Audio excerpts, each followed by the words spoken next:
Multifamily weekend update with your hosts Justin Dilley and Eric Sharp. Hey!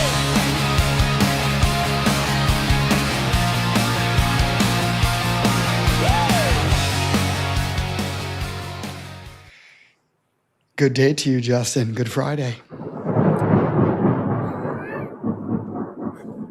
Good Friday. It might rain here in Atlanta, Eric. I hope you have tithed recently. Yeah, no kidding. It's been hot out. But we need this rain here. And I'm wearing my apartmentalize t-shirt because I figured if we're not talking about apartmentalize on every show, then what are we even doing? This is true. The gods have spoken. Ominous. Yeah. So, have you been watching the World Cup? I have, fortunately and unfortunately. Yeah. How about you? Is your team still in it? Well, like many Americans, I'm probably very excited to see what Norway might be able to do. I think it's exciting. I've always been a fan of France. I do like to root for the underdog some of these matches, but it is nice to see an elite team like France continue to be elite.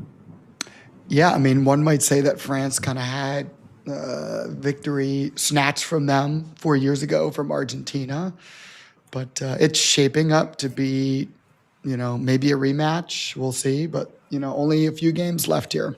Mm-hmm. Yeah. Yes, and the weather, I know for a lot of teams is an issue depending on where they're playing. The final will be in New York, obviously. But every part of the country has been under kind of a heat wave. The majority of our country has been, struggling. A lot of teams, a lot of on-site teams. It's been a little hot, Justin. Yeah. People are coping with it in different ways too. This is true. I would like to think that Mary Gwen found a really solid method to deal with the heat. Yes. I'm going to throw it out there that consent is always important. I'm sure this employee, person, whoever was ready to be hosed with some water on a hot day as he's working. But it was a great video. And along with that video on LinkedIn, Mary put in just some great kind of common sense things, but things that we should think about, especially when we have teams that are working outside or on properties. And it's not just maintenance folks, it's leasing folks. It's everybody's on these sites traveling between corridors and courtyards and pools, and they're all dealing with the heat. So make sure to follow heat safety tips. This is very true. And speaking of safety, I'm not sure if this looks right, Justin. Is this It's not kosher. It is it's on the 21st floor of the old Pfizer headquarters, which was undergoing some kind of conversion. What were they doing? Yeah, so this is a classic office to resi conversion, and New York's been doing tons of them. The problem with this one, though, is that, there's some buckling issues, very visible buckling issues. So that had to immediately stop. Yeah, it affected what was two structural beams that were buckling. So it's not just any kind of piece of material, and so it actually forced evacuations. Mayor Mamdani got involved, Mamdani, it was a big deal. And somebody on LinkedIn, was it Daniel Heller? Do you remember? Yep. Yeah. He kind of just was saying that, while this is a horrible thing, why there's a lot of issues with this issue with this project doesn't mean that the whole category, the whole idea of office to resi conversions are a bad idea. It's just that this particular one maybe isn't going the way that folks want it. Yeah, that makes sense to me. And, to be frank with you, there's lots of issues with buildings all the time. Normally you want to find them, way before you add structure on top of a building. But, it just goes to show that there still are challenges architecturally, whether you're building ground up or you're doing a conversion. Right. Yeah. Yeah. Very good. And that's I didn't see that that diagram. I just had read about it. But that gives you a great visual of sort of where the issue was, why it's such a big deal, and why it's bringing the idea of conversions into the conversation. But yeah, there's other kind of new development news as well that kind of hit this week. Yeah, this is something I've been talking about for a while. I'm pretty adamant Living in Cleveland. living in Cleveland Yeah. in a Marriott, but not a hotel anymore. Justin, what's happening? Well, I guess to the surprise of probably nobody, because our industry has been talking about modeling the hotel industry, incorporating hospitality, getting brand recognition for your kind of lifestyle, your communities. Marriott has kind of thrown their hat into the ring in this way, and they've always been in the res. I mean, they have Marriott has residences, right? Ritz-Carlton is part of their brand. They have residences. So the idea of residences isn't new, but they're actually branding apartments to sit alongside a hotel, similar to what they would do in the Ritz, technically, where you have some units that are owned, some that are part of the hotel. They're going to be doing that in Cleveland. I think about 200. It's 200 hotel units, and I think maybe 220 some apartment residences. Yeah, I think the thing that's unique about this is they're not. I mean, they're not managing the apartments. They're really just slapping their brand name on there ultimately. But, this is the move towards the hotelification of long-term rentals, right? And my thesis behind this has been that, the upcoming generations of renters are, Gen Z and up are looking for more flexible options. And what better way to do that than with a trusted brand that has Bonvoy points every Right. time you pay rent, right? Maybe you get a discount if you need to get a hotel, right? If you're already a long-term resident, right? Maybe there's Right. additional benefits. But Marriott, I think, is poised to gobble up properties left and right and make them flex spaces. So, imagine a lot of seasonal places like living up north where there's great lakes and mountains, but there's not a lot of long-term residents there. You could turn that into hotels during the summer, and then as people move out and move away over time, you switch them back to residences. Yeah. And you're also kind of creating, you're creating, there's a sustainability aspect to it too. There's this like centralization, right? You're centralizing structure, you're centralizing amenities, you're centralizing staff. So even though you may not be managing the leases or that process of paying rent or anything like that, you're probably going to be centralizing the services, right? You're not going to have totally dedicated different people. So if you do have a spa, the spa will work for both a hotel guest and a resident, and that is something that you can lean on, like, and have as an amenity without having to build your own, which you've seen a lot of apartments do in the last decade. Yeah, the gym, the spa, right? Conference rooms, co-working space. I think Marriott, my prediction is that Marriott's going to do this at least 20 more times within the next year, assuming this goes well. So, I would imagine they're going to convert as soon as they've seen the results on this after 6 months. They're just going to go and convert, a bunch of other either existing hotels, or they'll find apartments and slap their name on them and continue to capitalize on their brand recognition that they've created, right? And then Yeah. eventually you or I could rent an apartment in Cleveland, but then move to Miami during winter and then move back up to the Northeast during summer and not be Right. penalized for doing something natural, what retirees have been doing for 100+ years, right? We've all, humans in reality live in only a certain amount of places throughout their lifetime, but some people move a lot more than others. Sometimes it's for work, sometimes it's a desire to just have a new experience, move to a new Right. place. and this is feeding into it. Yeah. And with that, like, I think the other piece of it is the level in which what goes along with that brand is going to dictate or should dictate how that apartment's going to run. Because if you are a Bonvoy person, if you decide I'm going to go live in this apartment, you're going to expect a certain level of service. Notice you're not it's not Hampton Inn and Suites. It's Marriott, so that has a different standard than maybe some other brands.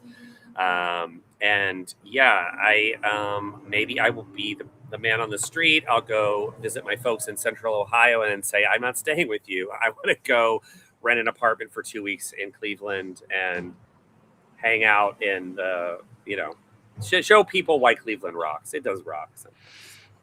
This is true. Well, I hope they open one up in Las Vegas so that we can just rent it for 3 months from spring until summer instead of having to keep paying for these hotels. Yes. All right. Well, there's been a lot of stuff happening in this week. I mean, I think people are on vacation. There is a little bit of a slowdown. People are catching their breath after Q2, but there's still been announcements. There's still been, happenings, I would say. Yeah, lots of things happening. We have some consolidation. Yes, more consolidation. What happened there? I am pulling it up right now. There was an acquisition, right? There was an acquisition. Yes. That's right. What happened here? We've got no, not that one. Where did my acquisition go? There we go. I'll pull it up right here. Oakline Properties announced an acquisition of Residential One Management. So that was the big news there. Is that a regional? Are they regionally based anywhere, or does it say, or did you get that? Yeah. Well, all I know is that over the last 10 months, thanks to I'm reading off a thing here from Ian Bingham, Oakline has combined forces with Cirrus Asset Management, Drucker and Falk, and 4-Star Realty. Okay.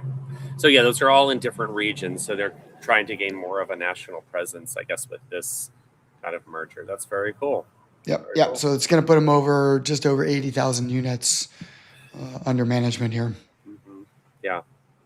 Yeah. And a couple days ago, if you were checking your socials, you probably saw that the Pitch Room was the next media project that Tony Souza is working on launching.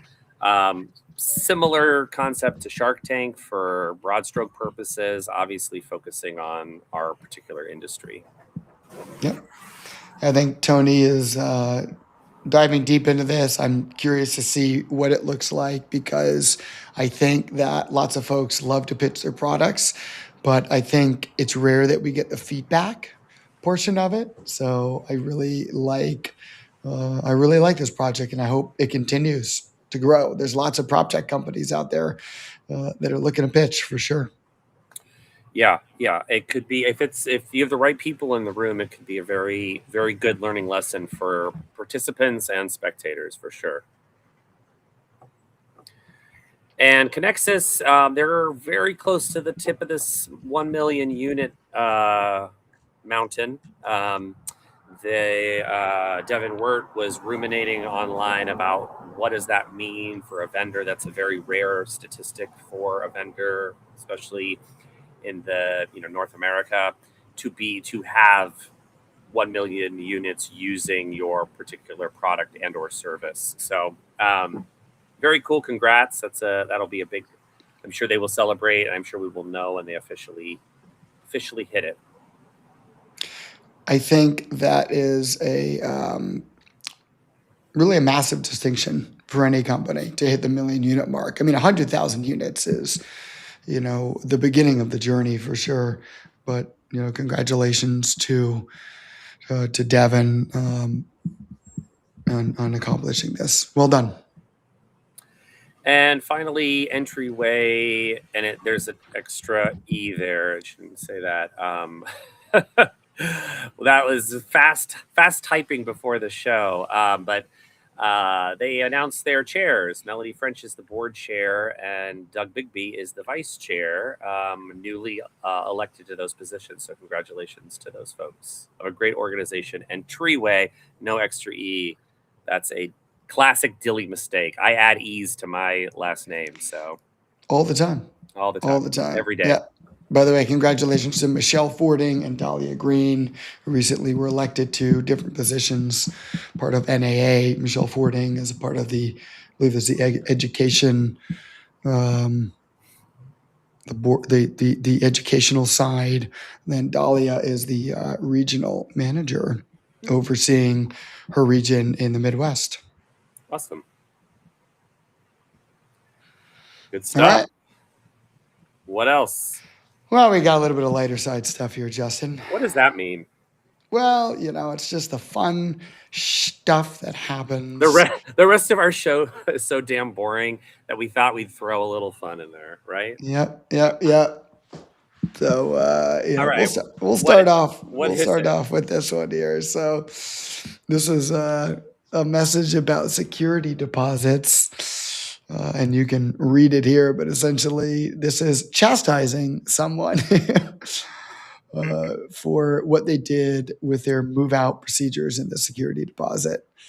So essentially, they were likely asking for their security deposit as soon as possible, and they not so politely replied back, "We'll talk to you in 30 days at the end." And after we have a post-move out summary. So probably not the best way you want to leave a customer, especially when it comes to brand recognition, leaving reviews, things of that nature. Yes, the words procedurally and effectively do not scream home. And it's an important part of the process, just as much as it is getting somebody in. Getting somebody out is just the same thing. And as our industry continues to move and flexibility is important, you're going to want people to go to that particular brand of property. The idea they would go to a sister or property or something, another property in your company is what you want, right? Like I live in a ZRS managed community, so I'm going to go to another one when I have to move to, I don't know, Alabama or whatever. Sure. Or across town, right? I mean, Right across town, yes. A larger space, a different layout. The beauty of multifamily is there is a lot of optionality. And even though you might run into, maybe a really great maintenance person and then your next experience across town, maybe not so good, or vice versa, right? Like not so good staff that kind of makes you want to move out. And then you move to another property across town and it's great staff and they're wonderful, right? This is going to really put people off. Yeah, I'm going to also call out the fact that somebody took the time to underline and italicize the all capitalized snarky genius. I don't know. We're better than this, right? Aren't we? I don't know. Next, what's next? I guess there's a lot to be desired there. So what's next? Well, it's a classic dumpster fire, my friend. One of those classic email dumpster dumpsters. Fires in the dumpster. We're aware of the fire. We're working on the dumpster fire. Progress is being made on the dumpster fire. Can I copy and paste this and use it for my out of office? Thank you for reaching me. I'm aware that the dumpster is on fire and we're working on taking care of it. I know it's a dumpster fire. Yes. Just wait with me, please. Oh my gosh. Just in the meantime, try not to use the dumpster that's on fire. That would be great. That we need some of that text that goes to be put along with the "this is fine" meme, where that's the little, dog with the coffee mug in the fire with some maybe dumpsters around it or something. I don't know. That's what we need. I love it. This was great. What a great way to end. What a positive way to end this show. Well, and a lot of us are still working on fee transparency. And I think a lot of conversations are around fee transparency. The FTC, has this junk fee rule that went into effect.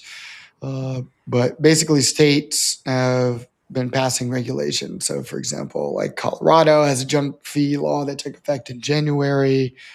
Massachusetts has all these regulations, right? So all these states are coming in and talking about junk fees and stop hiding fees, things of that nature. So how do we get better, better, better transparency in fees? And people are calling this out now, online on social media, and it's just getting to a frustrating point. So we'll leave you with a post that Lisa Trojan found about junk fees.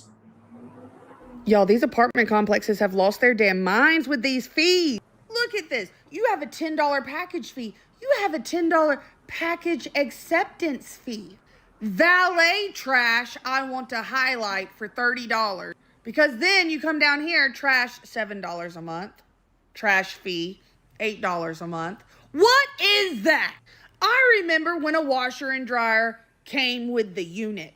I'm sorry, I thought pest control was just part of owning an apartment. Like you own it, you do the pest control. A $200 administrative fee I'm paying $200 for what? For you to do your job? Oh, don't worry, the amenities, you got to pay a $20 fee when you move in for that one. So then of course I'm like, let's go somewhere else. There's still a monthly admin fee. A monthly admin fee for what?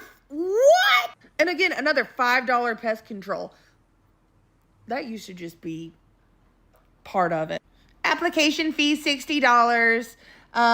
Administrative fee, $200 because why not? What? Yeah. I mean, there's a lot of things to be said on it. There's a lot of things, if you go to Lisa's post, there's a lot of commentary in the underneath. I mean, it's definitely rings as a case of perhaps AI gone amok. Like not pulling in pulling in everything and not necessarily for one particular site or one particular, it's all the potential things that you could incur. Like we don't really know how that search happened. But I did enjoy the way that woman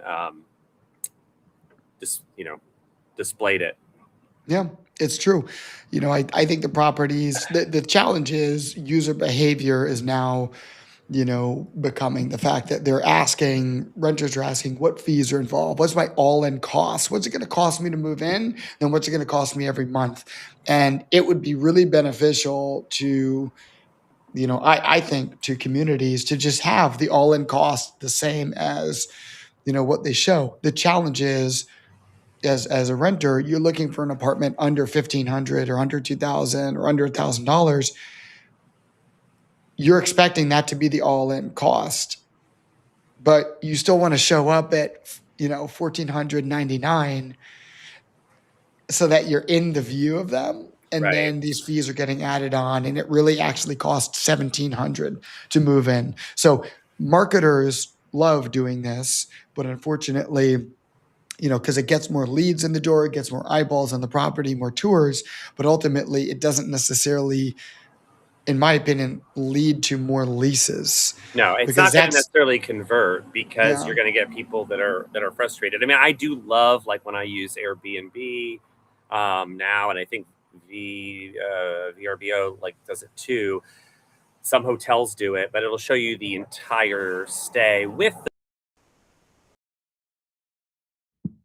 Yep, it's going to show you your entire stay. In fact, so much it broke Justin up here.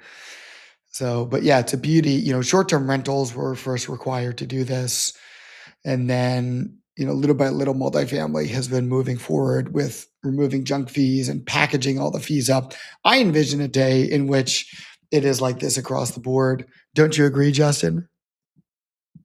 Uh-huh. Okay, great. Well, ladies and gentlemen, that is going to be our show. Justin may have been struck by lightning. I'm not really sure. I'm going to give him a call when the show's done, but you have a great week. Thanks for tuning in till the end. We appreciate you, and we'll see you.